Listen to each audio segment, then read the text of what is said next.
Bueno, siempre decimos que la producción agrícola es una industria sin techo, entonces el clima es fundamental, no podemos evitarlo. Recuerdo mis primeras visitas a esta ciudad en medio de las grandes inundaciones del 86, 87, 88, 1988, donde la preocupación grande era las inundaciones. Luego pasamos también periodos como el 2007-2008, 2011-2012, donde la preocupación era la sequía. También el anteaño tuvimos un problema importante y todos esos eventos fueron acompañados siempre por cambios que sucedían en los océanos. A veces era el factor niño el que nos inundaba, a veces era el factor niña el que nos determinaba la sequía. Y entonces el productor ya se acostumbró o ya se convenció de que estos fenómenos realmente afectan el clima. Pero no son solo estos fenómenos que duran un año los que afectan el clima. También hay fenómenos que son decádicos, fenómenos que pueden repetirse a lo mejor cada 30 o 40 años. Por eso decimos que el clima es un conjunto de variabilidades donde en un año determinado confluyen cambios que se dan en distintos periodos de tiempo. Y bueno, por eso es que todos los años hacemos una charla para contarle a los productores en qué momento del clima nos encontramos, qué podemos esperar. Y no solamente el clima cambia en Argentina, el clima afecta a la producción agrícola de todos los países. Recién estaba viendo por televisión justamente los incendios que se han desatado en Australia debido justamente al proceso de sequía. Todos han seguido también por la televisión los incendios forestales en el Amazonas.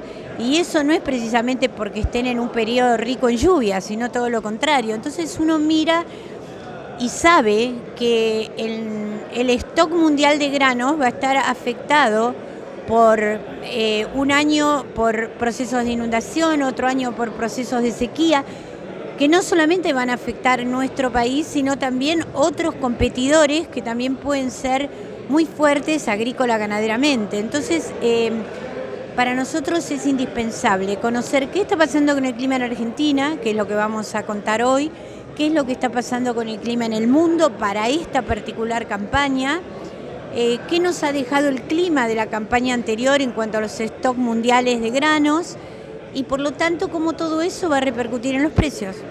En líneas generales y en lo que el tiempo breve que tenemos para la charla le permita, ¿es un año bueno, intermedio, malo, el que nos espera, lo que resta de este 2019? Y hablemos del primer semestre, si quiere, del año entrante. Bueno, este año una cosa que nos va a suceder es que no vamos a estar ni en una niña como estuvimos el anteaño, ni en un niño como estuvimos el año pasado.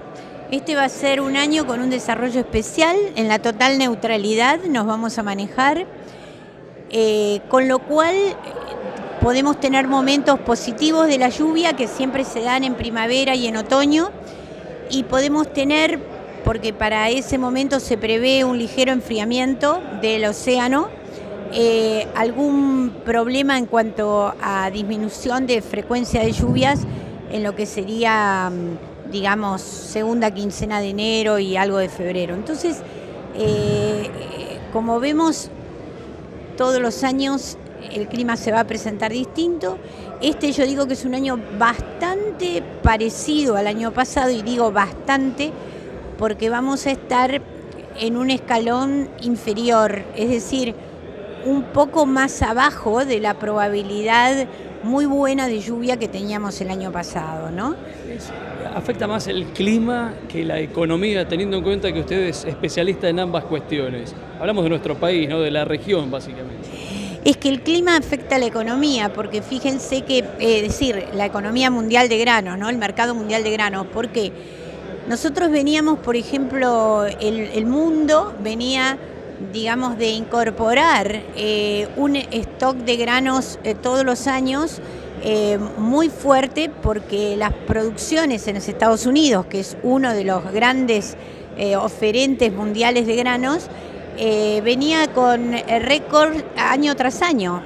Sumaron en los últimos años 6 campañas consecutivas de cosecha récord o casi récord. Entonces eso evidentemente había ido paulatinamente haciendo bajar los precios del mercado mundial. A partir de fines de la campaña anterior y ya durante toda esta, tenemos una cosa más que agregar, la guerra comercial desatada entre Estados Unidos y China, que también está afectando los precios y el mercado general, porque está generando stock adicionales en el interior de los Estados Unidos. Entonces, todas esas cosas, aunque uno a veces diga, bueno, eso es algo que no me toca o que no forma parte de mi economía, termina formando parte de la economía, termina formando parte del precio al que uno tiene que negociar la producción agrícola, ¿no es cierto? Por eso es tan importante. Como cierre, en ese escenario, ¿qué recomendación a los productores, a la gente en general, que directa o indirectamente está ligada al sector agropecuario? Bueno, lo que nosotros hacemos aquí es simplemente transmitir la realidad del clima, la realidad de la economía mundial, la realidad del mercado mundial de granos. Luego el productor toma sus propias decisiones. Es muy difícil, hacer una recomendación en cuanto a posicionarse en un precio a futuro, que es una opción muy interesante porque a veces los precios, mientras uno espera que mejoren, se derrumban, ¿no es cierto? Entonces uno a veces hace recomendaciones, pero es una cosa muy personal, cada uno toma las decisiones económicas. Lo único que quizá en respecto al clima, a veces el productor, en base a lo que se le comenta, puede tomar una decisión en cuanto a la variedad que va a sembrar. Hay variedades, que a lo mejor tienen menor rinde, pero mayor resistencia a los cambios climáticos o que pueden, como digo yo siempre, esperar la lluvia un poco más que otras. Y entonces todas esas son decisiones que toma el productor.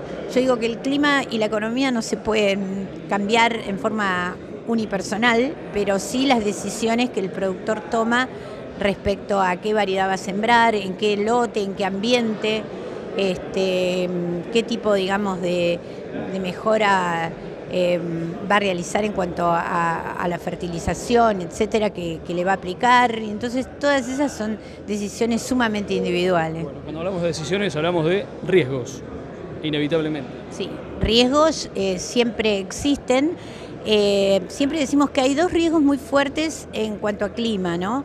El riesgo de granizo, que en general está asociado en cuanto a gravedad y frecuencia a los años niño, y el riesgo de heladas tardías, que en general está asociado en cuanto a riesgo y gravedad a años niña.